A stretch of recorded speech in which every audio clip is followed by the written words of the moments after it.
have two separate sheets over here. I'll hand them out, you can take and pass. So each one is going to be ending up with two different sheets. But don't look at them yet. We're going to read it together. We'll analyze it together. Right, so you just take one from that pile and then one from that pile.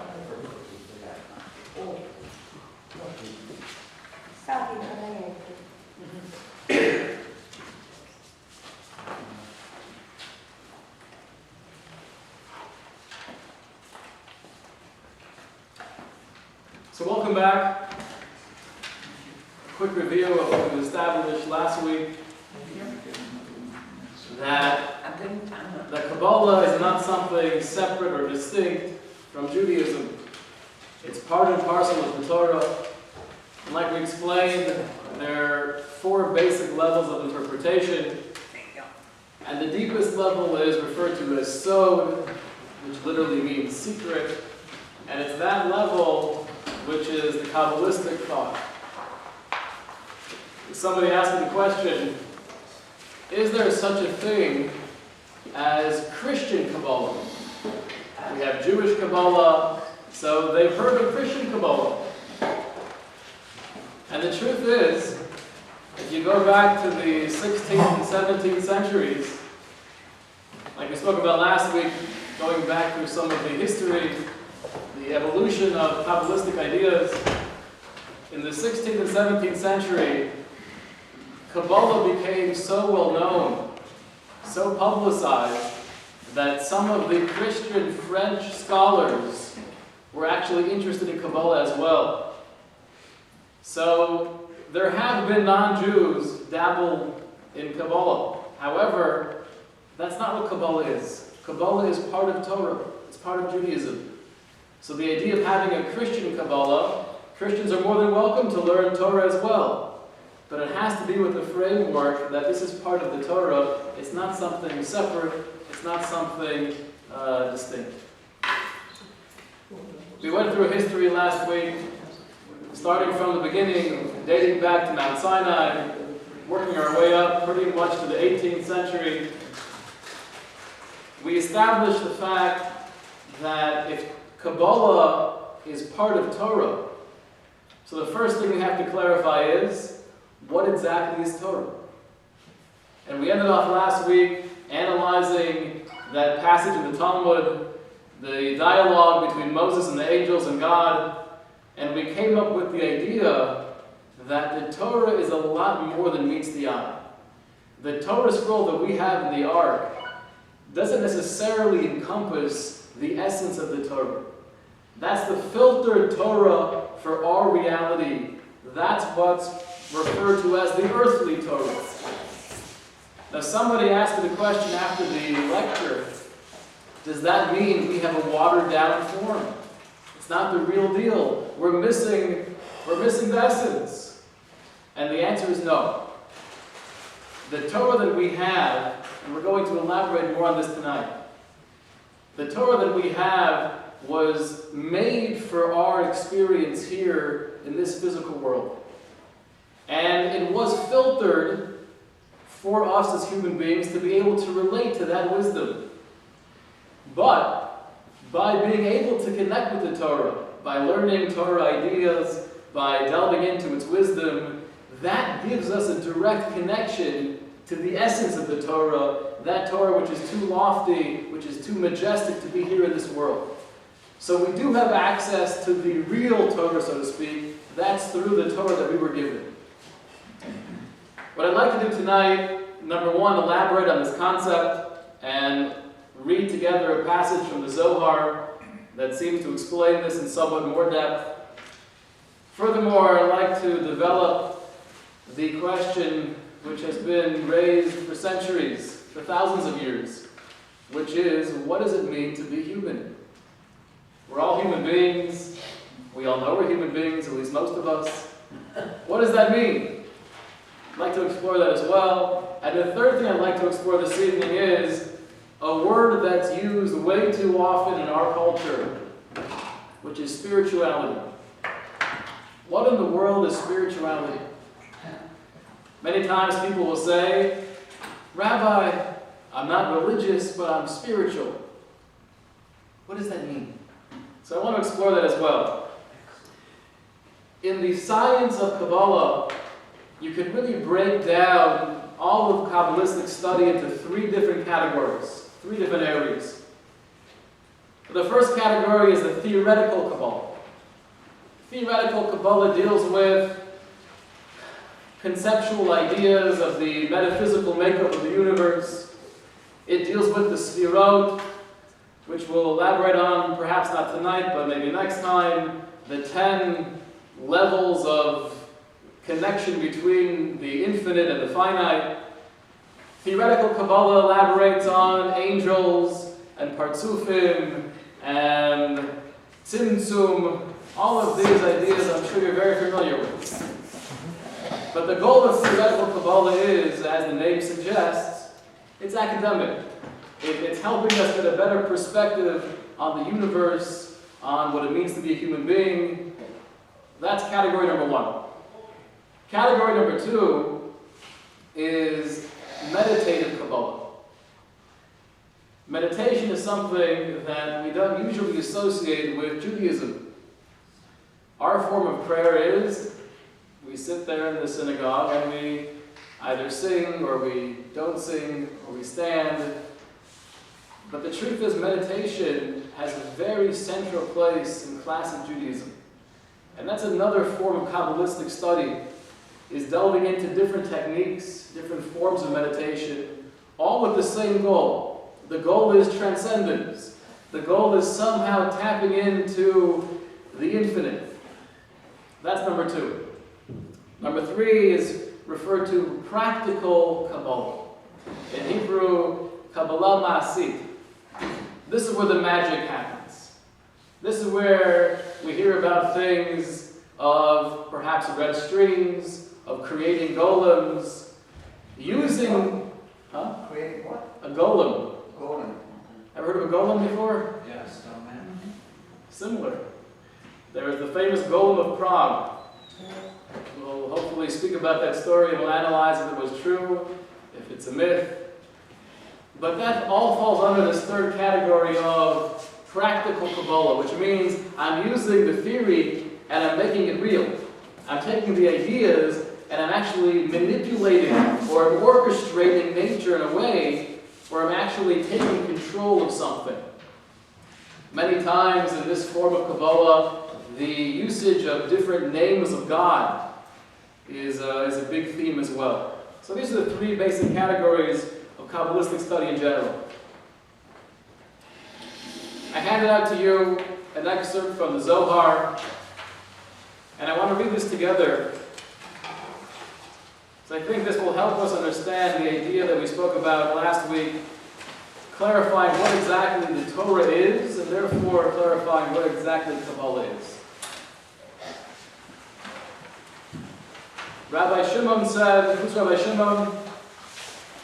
Rabbi Shimon Bar Yochai, as we said, he was the author of the Zohar. I feel pain for those people who say that the Torah is merely intended to teach us stories and basic ethical lessons. If this was the case, nowadays we would be able to create even more elaborate and beautiful tales. Furthermore, if the goal of the Torah was to simply record historical events of this physical world, the chronicles of any other nation would be just as interesting and perhaps even more attractive. So far the Zohar is telling us the goal of the Torah is not to be a storybook. There are many other good storybooks out there. You want a novel, many good novels. That's not the intent of the Torah. Furthermore, the intent of the Torah is not a history book. We have Josephus for that. This perspective, he continues, however, is far from accurate. Rather, every word of the Torah possesses limitless depth and boundless profundity. Now the Zohar goes on to explain. When spiritual forces descend to our dimension, they are forced to clothe themselves in physicality. I want to stop here for a second. What are these spiritual forces? What is he referring to? Angels. Many people said angels. One person said God. God. So I want to explain why it can't be God. And this is where we differ greatly from Christianity. In Christian theology, we know that there's a fundamental belief, which is somehow God was able to come into our world in some form of physical being. Now, the reason from the Jewish standpoint we cannot believe in that, we cannot accept that approach, is because our perspective on God is that God is infinite. The creator of time and space is not limited by time and space. To have any level of form, to have any level of physicality, by definition means you have boundaries, you have limitations. You can't go past where you are.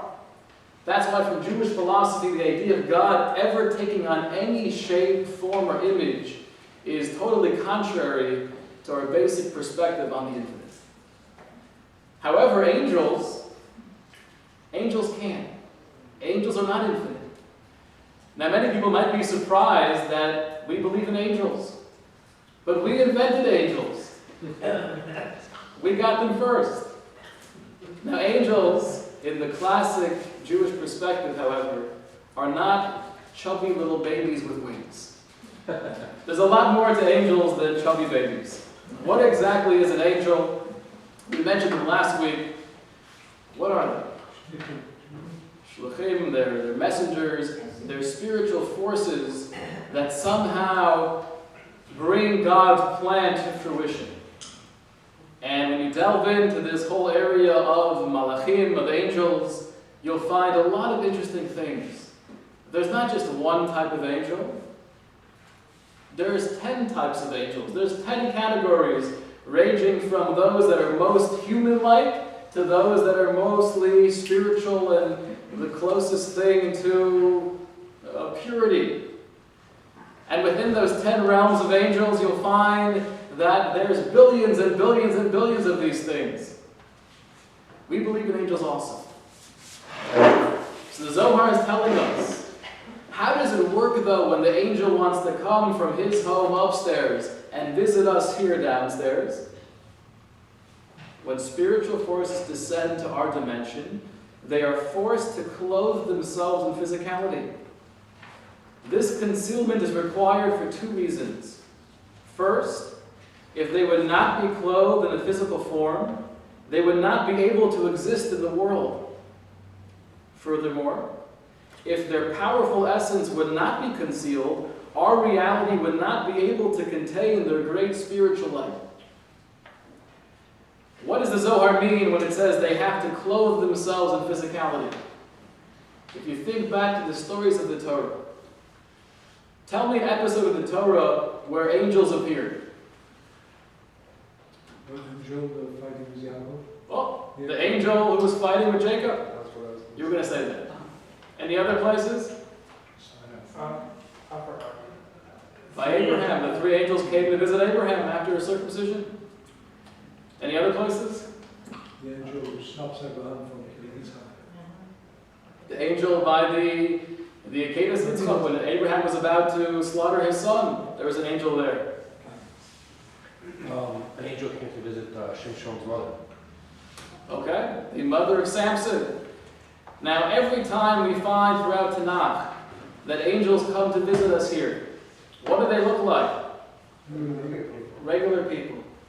The Torah refers to them as an ish, which means a man, a human being. What are you ashamed of? Why can't you just be yourself? Don't be embarrassed. Why do you have to dress up as one of us? The answer is, says the Zohar, is because they can't come down in their natural state for two reasons. Number one is, they wouldn't be able to survive here. If you take a flame and you take away the oxygen, the flame can't exist. It's out.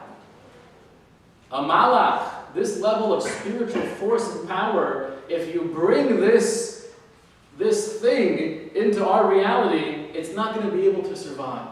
But the opposite is true as well. That if theoretically you could bring an angel to come and visit us, we couldn't handle it. Too many megabytes. We can't assimilate that level of information. Now it's interesting, the Zohar is telling us this in regards to angels, explaining that's why angels have to look like human beings. You take this one step further, as many of the classic commentators do. Why are we look like human beings? Why are we physical? For the same exact reason. The essence of a human being is far from our body. We're brought up in Western civilization, which has been tremendously influenced by Greek society and Greek culture, which is, we're bodies. We're animals. We might be somewhat smarter than a monkey, but we're basically monkeys. The Torah's viewpoint is very, very different. We're not animals. We're spiritual, elevated, majestic beings. We happen to have a body. Why do we need a body? For the same reasons angels need a body. In order to survive here in this world, we have to have that clothing, we have to have that cover, or else we couldn't make it. And so too, the world itself couldn't contain our level of energy and spirituality if we didn't have this clothing known as the body. There's an interesting episode in the Torah. Moses is walking in the desert, and he sees one of his sheep stray away. He chases after it, and there he sees a bush that's on fire. And he approaches it, and to his amazement, it's not being consumed. And that's when he has this first communication between himself and the divine. And the first thing that God tells Moses is, take off your shoes. You would think he's visiting his grandmother. Take off your shoes, sweetie, before you walk on the carpet. Why did God require Moses to take off his shoes? It wasn't carpet, it was dirt. Because he was about to walk on holy soil. So the Torah actually says that line. It says, Ki admat kodesh, this is holy land, but still, why does that require me to remove my shoes? I would say it's for humility. For an expression of humility, okay. Jan? Because I think the Goyim worshipped the ground, and that was kind of like a tuma to some degree. There's, isn't that why the Abraham would ask people to take off their shoes in his tent? Interesting approach. I'm not familiar with that. He washed the angel's feet, I thought for that reason. I hear. I want to share with you something that Chaim Volozhin says. Chaim Volozhin, one of the main disciples of the Vilna Gaon in the 1700s, master Kabbalist, he says that in Kabbalistic literature, the human body is referred to as a shoe. Why in the world is the human body analogous to a shoe? So he explains as follows. Why do you wear shoes? Why do we have shoes at all? It's very simple. You have to walk from A to B, and I don't want to stub my toe, I don't want to get my feet dirty, I don't want to step on anything, so I wear a shoe, I wear a sandal, whatever it is. Now, does that shoe cover up the entire me? Of course not. Just my feet are covered with my shoe. It just allows me to move easily from A to B. Says Chaim Volozhin, the same thing is true with the body. We view the body in our superficial perspective as, this is pretty much who we are. But the body's a shoe. The real you towers over the body. The real essence of a human being is so much more brilliant, is so much more majestic than anything that can be contained in the body. All the body is a shoe that allows the real me to be here in this world. So just like angels require physical form, human beings require physical form for the same reason.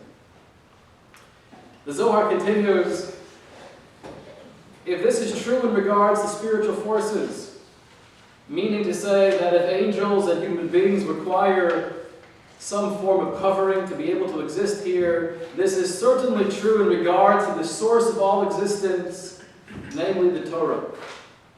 If the Torah was not concealed in physicality, our world could not possibly contain it. The stories of the Torah are its physical garb.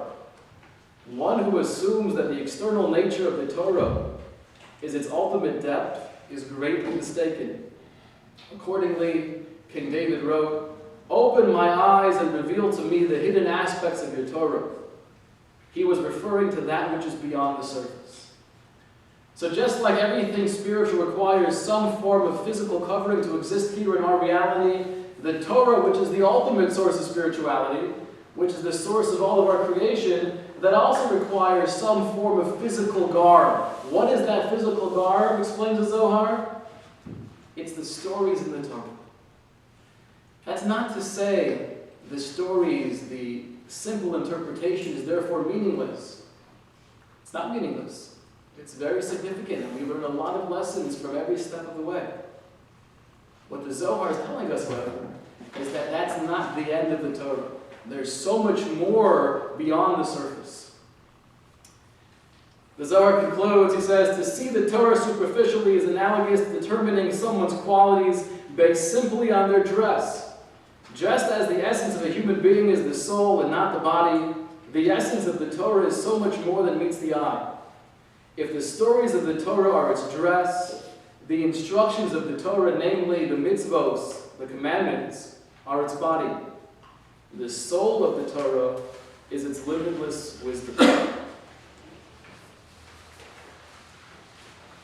Now, I don't expect you to grasp this passage of the Zohar in its totality, but I think what this does, though, is give us some level of insight that there's so much more to the Torah. And by us learning Torah, by us getting deeper and deeper within Torah values and Torah wisdom, we're ultimately connecting to something so much bigger and deeper than ourselves.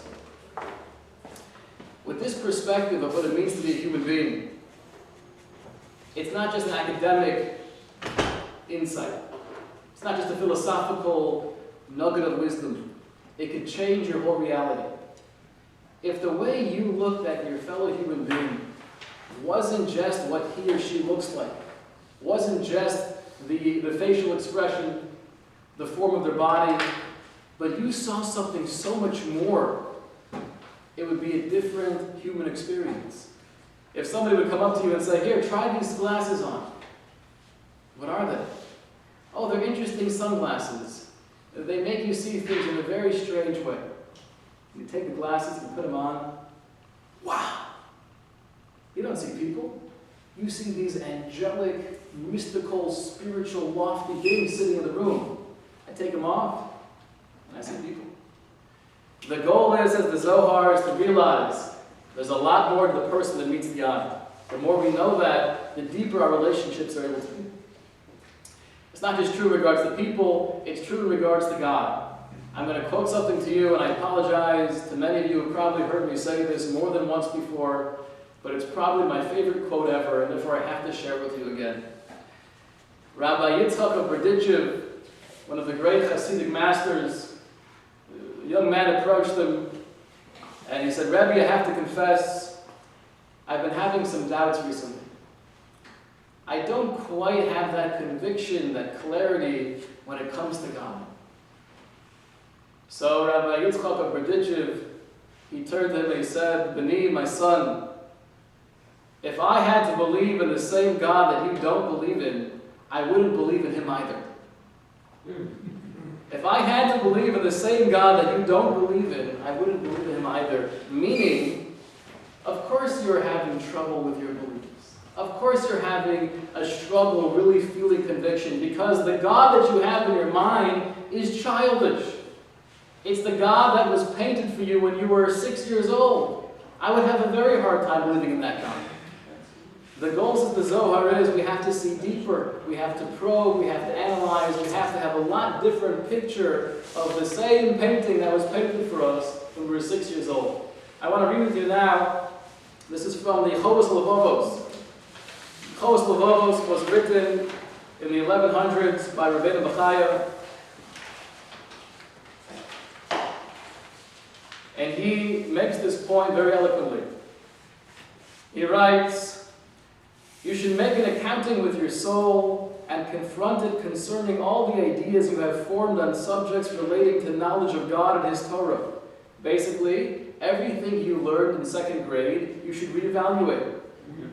the teachings of the early ones, the profound sayings of the sages, and the meanings of the prayers, ideas that you assimilated in your youth when you first began to mature and to learn. For the comprehension of subtle subjects by one whose intellect has not yet matured does not compare to the comprehension of one whose intellect has matured. The more a person grows intellectually, the clearer becomes his grasp of these subjects. Therefore, he says, do not be content with the impressions you formed at the beginning of your studies of deep and difficult concepts and ideas. God is a pretty deep and difficult concept. Don't be content, don't be complacent. Rather, now that your mind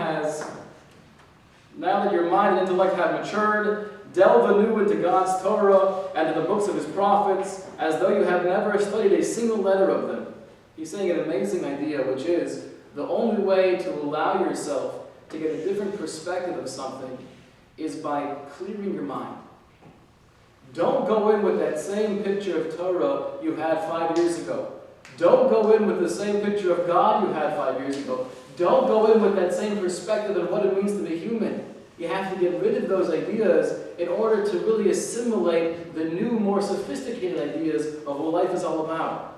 Train yourself to interpret and elucidate them and to reflect on their terms and language, on the different interpretations they bear, on what should be taken literally and what should not be taken literally, on the outer and the inner meaning. The outer meaning referring to the more simple understanding, and the inner meaning referring to the more Kabbalistic understanding, on what can be grasped by the human intellect and what cannot. So the Rebbeinu Bachai is telling us, don't be complacent. And this is the first step. You're all here because the word Kabbalah interests you. Because there's something about Jewish mysticism that sounds enticing.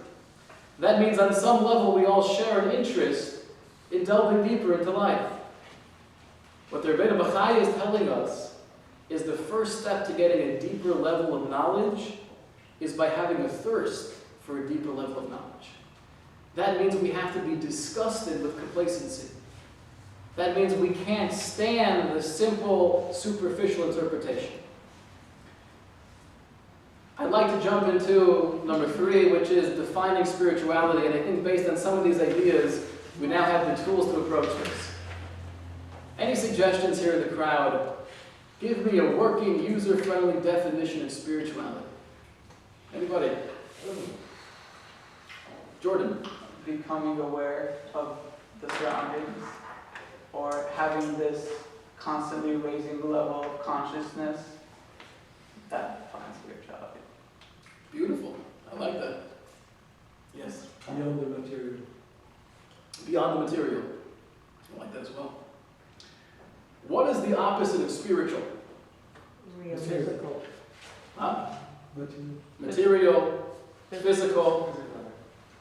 The truth is most people will say the opposite of spiritual is either material or physical. And that's true, but not entirely true. The Kabbalistic perspective is that the opposite of spiritual is superficial, is fake, is external.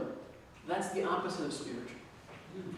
That means, by definition, that spiritual or spirituality means reality. The Jewish perspective on spirituality is very far from what we might picture. You think of someone alone, sitting on a mountaintop, immersed in his meditation, not caring about the world around him, doing his own thing, living in his own bubble, wearing some kind of clothing that looks very holy and aesthetic. That's not the Jewish approach to spirituality. The Jewish approach is that spirituality means tapping into reality, being in tune with that which is real. We just don't see it because it's real. The idea is that there's a lot that we don't see, but that which we don't see is perhaps more real than that which we do see. I see you as a body. I see the Torah as the scroll, as the stories that are there. Abraham saw the angels as human beings. That's a cover-up. That's a mask. The reality of everything in the physical world is spiritual. And the Zohar teaches us that everything that we see with our eyes, everything that's tangible, everything that's part and parcel of our experience here in this finite reality, the shorish, the root of whatever it is, of the human being or the thing, is spiritual. Anything we see is only a manifestation of something that much more real. Spirituality is getting in touch with reality, being able to see beyond the facade, to see somebody taking off their mask, not the body, but the person. 2 questions, and this is where, any scuba divers here? Yeah? What do you do when you know you're going on a very deep dive? What do you do? What do you do? I pray. Pray. That works. You'll come back. Yes. Or you might adjust the oxygen, depending on how deep you're going, the pressure needed. So we're going pretty deep right now. Until now, we've been hovering around the surface, seeing nice coral reef and fish. Now I want to plunge deeper. And I want to ask you 2 questions on what's been established so far. Question number 1 is, okay, spirituality means getting in touch with reality. Fine, beautiful. How do I do that, Rabbi? Fair question. Question number 2, and this is a question that's somewhat subtle, but it's very profound. If you look throughout Jewish literature, you'll find, in regards to the purpose of our existence here in this world, different ideas. And by and large, you'll see 2 very different concepts.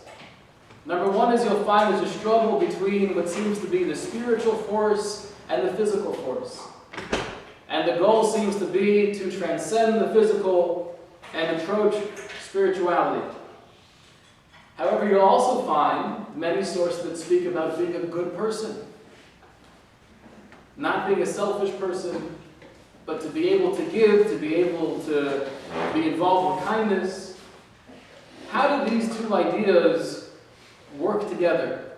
When I picture the good guy, when I picture the person who's constantly friendly and smiling at people, so I think of the guy he's out in the world. He's at the firm and he's saying hello to the secretaries, and when the janitor walks in, he's saying hello to the janitor, and this is just a good all-around person I'd love to be friends with. When you speak of the spiritual person, so you think of a woman who is just immersed in prayer and meditation. You don't think of someone who's out and about in the world. But yet we find both of these concepts in Jewish literature. How do they coincide? How do they work together? Question number 1 is, practically speaking, how do we look beyond the physical, look beyond the facade of this world and tap into what's real? And number 2 is, how do we resolve this contradiction? Is it about being a good person, or is it about being a spiritual person? How do you answer any question in Judaism? With the question. Beautiful. Therefore, I'll ask you a question. The question is based on the passage of Talmud. The Talmud tells us a very intriguing story you might have heard before, where a non-Jew approaches Hillel. And he says, please, I want to convert. On condition, however, I'm only going to convert if you can teach me the entire Torah as I stand on one leg. This is before the Karate Kid. And Hillel says, okay, I can do that. He turns to him and he says, very simply, that which you don't like, don't do to others. That's the entire Torah. Everything else is mere commentary. Go and learn. Beautiful story. But think about it for a second. How does that make any sense? Being a good person is definitely one of the foundations of Torah philosophy. But how does that relate to God? We believe in God. We believe in the creator of the universe.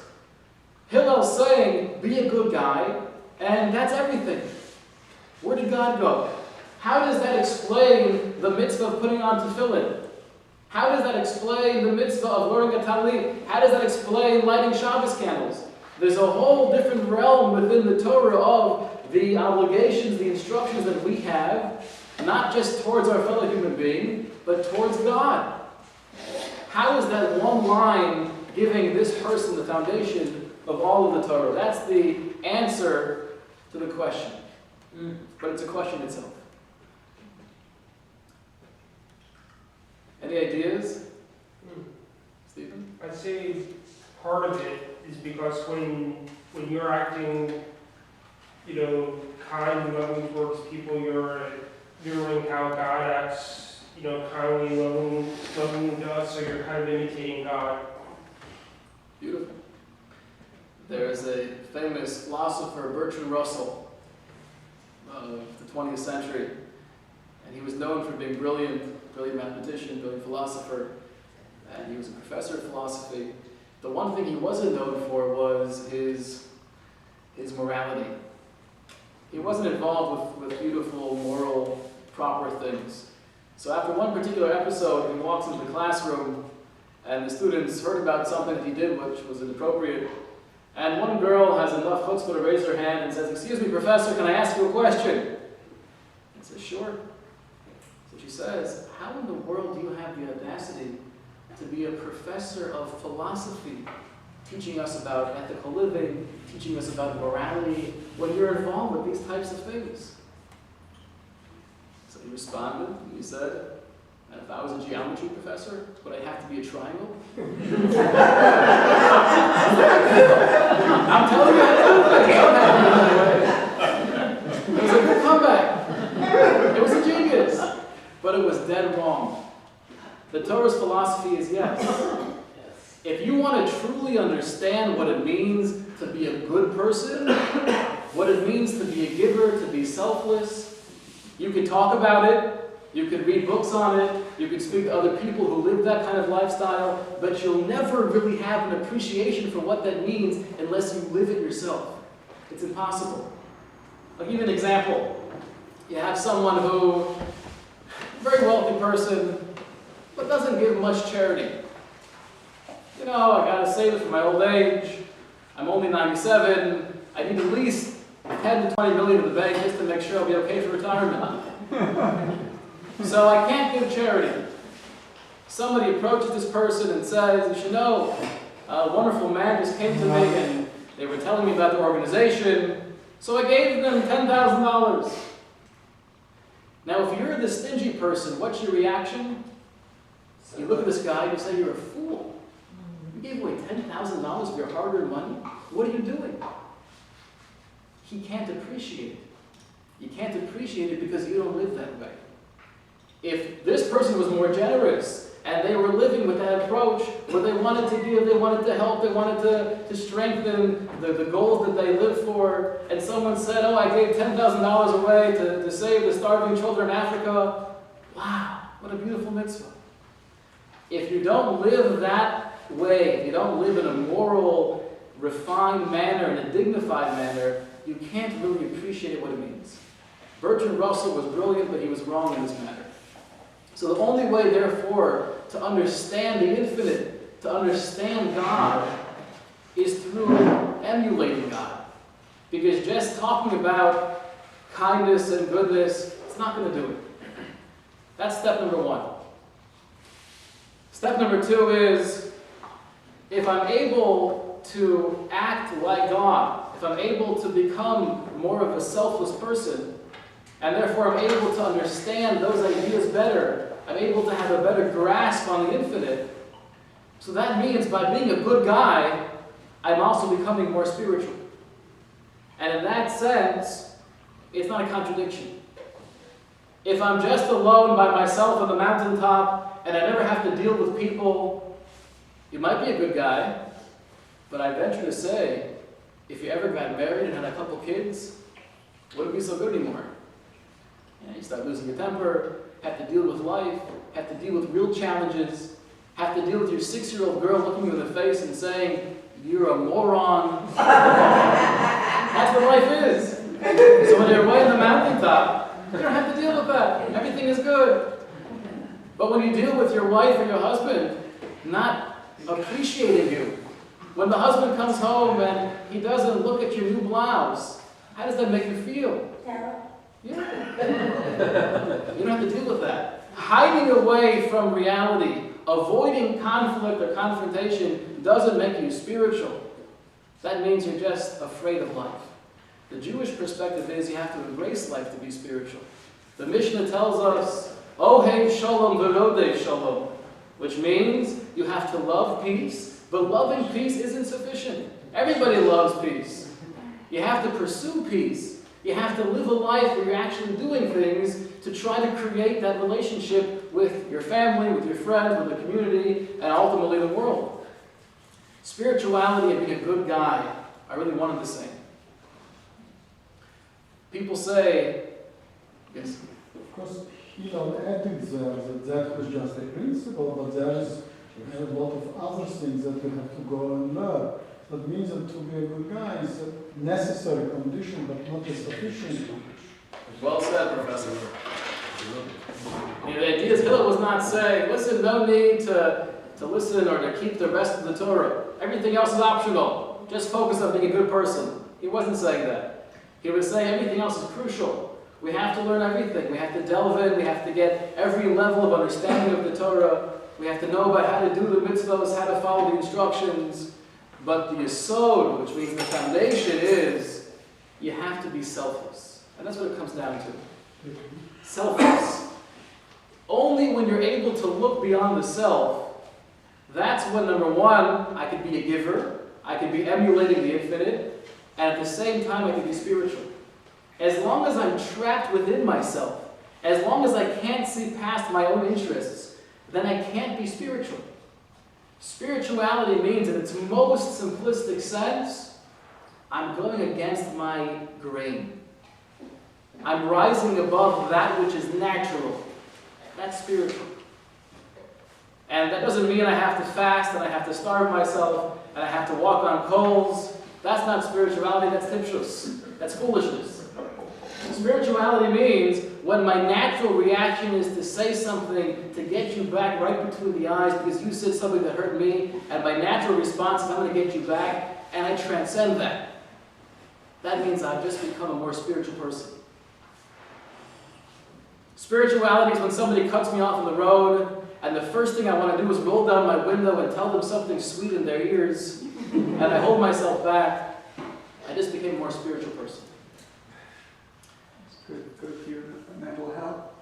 Spirituality is very good for your mental health. Oh, in that sense, spirituality and happiness. You're not in temper. You're not in angry temper or fearful temper, and that makes you show a bad side of your personality. 100%. So at the time, it can be torture. At the time, holding oneself back, whatever the case may be, it can be very, very painful. But if the goal is, which everyone in life wants to be happy, everyone wants to experience pleasure, the only way to do that is by transcending the natural responses that we have in life. That's the goal, that's the essence of pleasure, of happiness. Everything is trivial compared to your mental health. And the truth is even putting things in perspective. The idea of always trying to take a step back and ask oneself, how important is this? Somebody was bothered by something and they were telling me, Rabbi, it's really upsetting me, whatever the case was, and I did something fairly risky, and it could have been disastrous, but I couldn't hold myself back. In this case, I wasn't being spiritual. I told the person, I said, listen, I understand that you're having a hard time, but people are dying in the world, for crying out loud. Don't let this bother you. It happens to work. But it's a very important perspective of always making sure I'm not getting too caught up in something. And that all comes back to being as selfless as possible, looking beyond me. What we've done so far is we've developed a deeper understanding of the Torah. And the Torah that we have is not watered down, it's just prescribed for our human existence, and by attaching ourselves to the Torah, namely learning the Torah with as much depth as possible and following the instructions of the Torah, what we're doing is we're connecting to the Chochmah Elyona, to that lofty wisdom which is the essential Torah. We've also explained that a human being is a lot more than meets the eye. We're not the bodies, we're not the form and the image, we're spiritual, lofty, majestic, angelic beings. We have to be in this form here and now in order to live here in the physical world, but the body is the shoe. And when you take off the shoe, when the human being, when the body is laid to rest, that which you are lives forever. In secular weddings, the common custom is to ask the bride and groom, do you love each other, and you make your commitments, and then you say, till death do we part. We don't say that in a Jewish wedding ceremony. You know why? Because death is not a parting. What a human being is, the essence, the spirituality, that goes on forever. The body is a shoe. And when it comes to defining spirituality, spirituality is not escaping the world, it's not running away from conflict, it's embracing the world, it's trying to go against one's nature, trying to elevate above those limitations, and at the same time it's not being afraid to be human. When we express emotion, this is a good example. When we're able to express emotion, and in our day and age we're so confined. It's so hard to be real. Professor Alan Bloom wrote a book, The Closing of the American Mind. I think you could write a different book, which is The Closing of the American Heart. If you contrast our society with, I'm not even going back in time, but think of different places in the world. Go to Israel. Very different personalities over there. They might be more intense perhaps, they might be more stubborn, but at the same time they're more passionate. They're more emotional. Here in America, whatever the causes might be, and there are many, we have a hard time expressing emotion. But being able to transcend those limitations, that's also an expression of spirituality. I'm not being kept down by my society. I'm not being kept down by my upbringing. I'm being able to transcend that which is normal.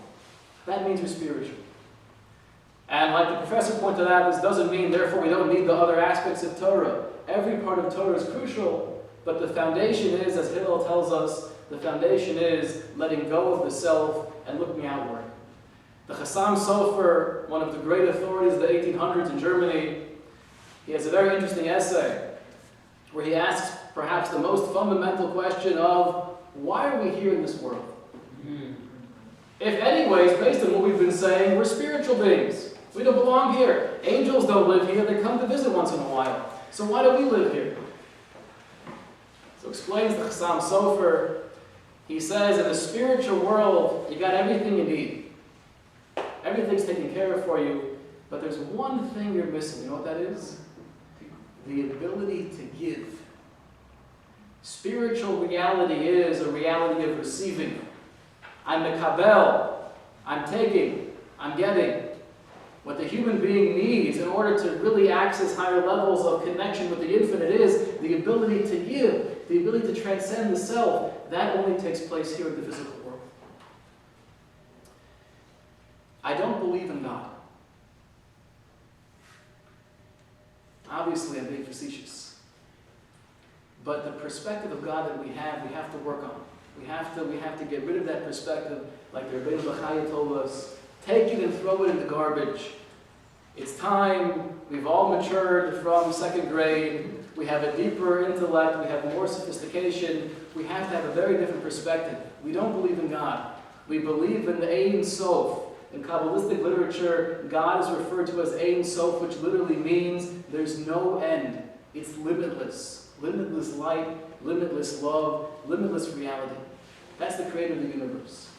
The deeper appreciation we have of what the creator of the universe is, the deeper appreciation we have of what it means to be human, and the deeper appreciation we have of what it means to be myself, the more happiness, the more joy life will bring. Now, I'm going to ask you a favor. The course was scheduled for 3 times, and that would mean next week is our last week together.